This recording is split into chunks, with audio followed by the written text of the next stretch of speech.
સતદેવીદાસ અમરદેવીદાસ જો આજે આપણે ગાડીમાં કલર કરવાનો છે, દેશી જુગાડાને કહીએ. આમ કલર કરાવવા જઈએ ને તો મોંઘો પડે, પણ આ સ્પ્રે આવે 120 રૂપિયાનો આવે બજારમાં. આનાથી જો વ્હીલ પ્લેટો પછી ગમે મારવું હોય, ગમે કાળા સફેદ ગમે જોતો સિલ્વર મળી જાય. અમે જો આગળ મારશું, આ વ્હીલ પ્લેટ એટલી છે ને, હવે જો આગળ મારશું ને પછી જો જોયો તમે કેટલી આમ ઉજળી થઈ ગઈ. હાલ ભાણા માર પડે બંધ કરી દો. જો આ રીતના આમ ફરતી કરી પૂઠા ગોઠવી દેવાના આ રીતના. પછી જો આ રીતના સ્પ્રે મારો ને એટલે ટાયર ઉપર કાંઈ થાય નહીં અને સોલિડ કલર લાગી જાય અસલનો. આ રીતના કલર મારી દેવાનો, સ્પ્રે જ આવે આમ કાયદેસર.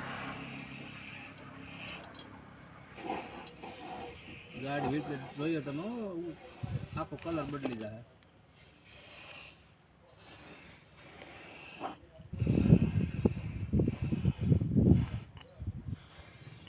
અને કહેવાય દેશી જુગાડ આપણો.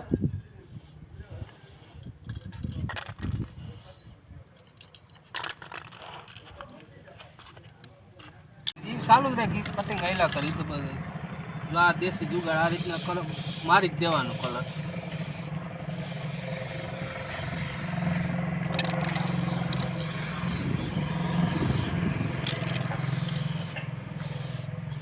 લગન થઈ ગયું છે.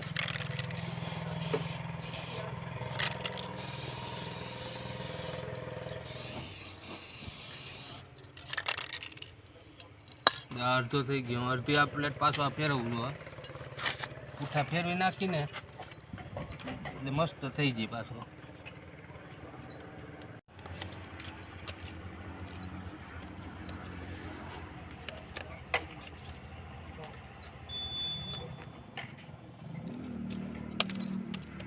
આ રીતના છે ને.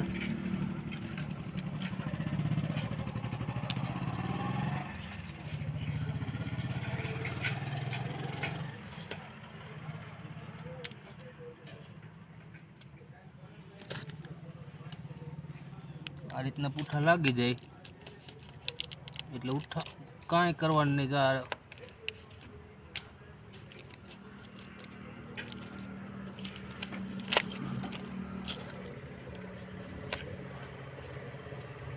આમ પૂઠા ભરાઈ દેવાના અને સ્પ્રે મારી જવાનો.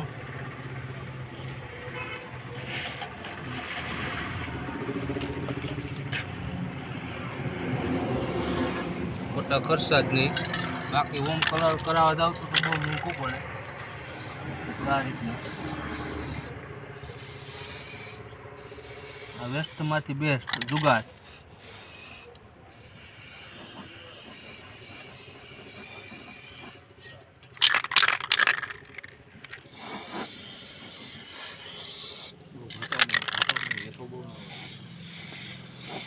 ₹140 રૂપિયાનો સ્પ્રે આવે છે. 120 રૂપિયા 40 રૂપિયા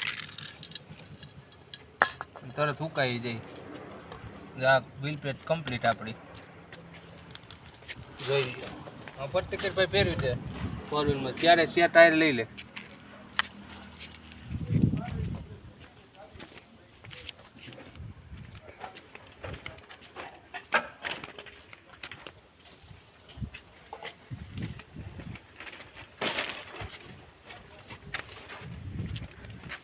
આ લઈ લીધા ને. 140 રૂપિયામાં ત્યારે વ્હીલ પ્લેટ કમ્પ્લીટ થઈ ગઈ. હા ઓલું પાર્ટ જેવું દેખાતું હતું જૂનું પહેલાં. હવે તો હા નવી વ્હીલ પ્લેટ હોય ને એવું થઈ ગયું. આ 140 રૂપિયાનો સ્પ્રે આવે અમરેશભાઈ. આ મેં સ્ટીલ ટાઈપ લીધો, સિલ્વર આવે, કાળો આવે, કેટલી પ્રકારના આવે. એટલે લાગે પણ સારી વ્હીલ પ્લેટ અને સારું સસ્તું. કાંઈ ટાયર બારી કાંઈ ખોલવું ન પડે, વ્હીલ પ્લેટ ખોલવી ન પડે.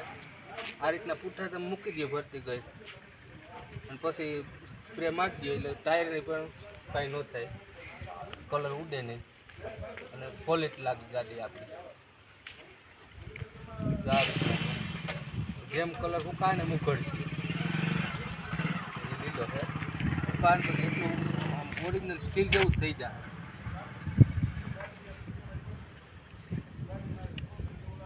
પછી આ ઉપરના રંગવાના છે, આમાં કલર મારવાનો છે.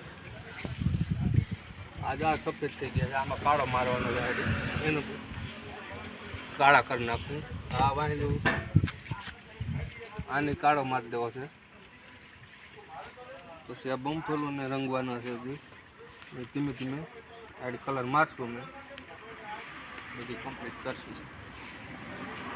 આપણી ઓડી છે, ઓડી ભાઈ ઓડી. આમ અંદરથી ભાઈ લઈ લે.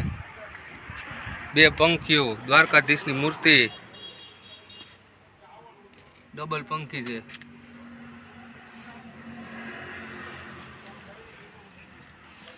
પછી આમાં એવરેજ વધારવી હોય ને તો આપણે એસીની મોટર હોય ને, એસીની હું બતાવું.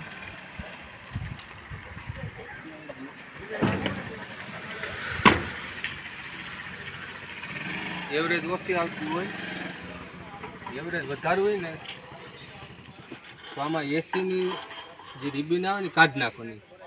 અહીં લઈ લે ભાઈ, કેમેરા લઈ લે.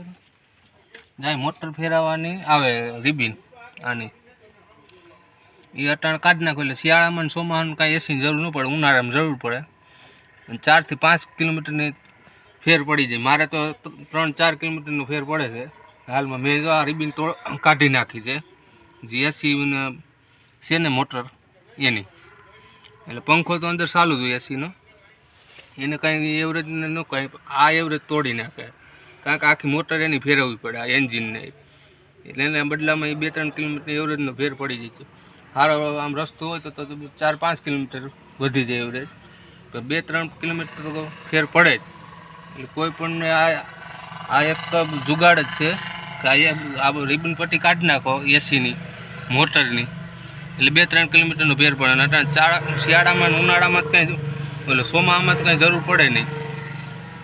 ઉનાળામાં જરૂર પડે ત્યાં પાછી રિબિન ચડાવી દેવાય, તાલક કાઢી નાખે. એટલે ખોટી મોટર ફેરવવી નહીં એન્જિનને, અને આપણે એવરેજ જળવાઈ રહી. આમાં મેં જે દેશી જુગાડ કર્યો છે. બાકી એન્જિનની ટકાટક છે, કાંઈ કરવા પૂરતું છે ને. આજે કલર ઝાંખો પડી ગયો, મેં કીધું લાઈ કલર મારી દઉં ગાડીમાં. કલર માર્યો છે, આમે મારવો છે આપણે હજી કલર. આ આખું